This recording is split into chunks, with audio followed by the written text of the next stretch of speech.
नमस्कार मित्रांनो, आज मी तुम्हाला दाखवणार आहे पळसाचे फुलं। पहिले तर तुम्ही आमच्या इकडचा जंगल बघून घ्या। आमच्या इकडचा जंगल आहे पानझडी जंगल।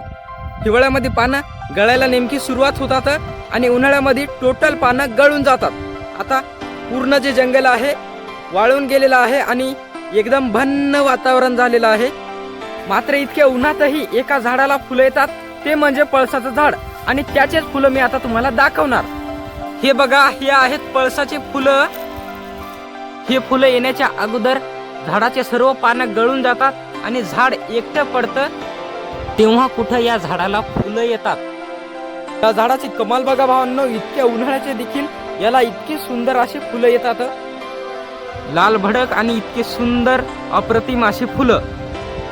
या पळसाच्या झाडाचे सर्व फुलं जेव्हा गळतात भावांनो, तेव्हा याला पानं येतात आणि या पळसाच्या पानांवरती आपण पापुड्या देखील करू शकतो।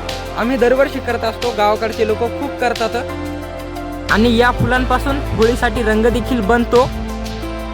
मात्र होळी काही दिवसापूर्वीच होऊन गेली। भावांनो, आजचा व्हिडिओ तुम्हाला कसा वाटला मला कमेंट करून सांगा। व्हिडिओला लाईक करा, चॅनलला सबस्क्राईब करा। धन्यवाद, भेटू पुढच्या व्हिडिओ सोबत।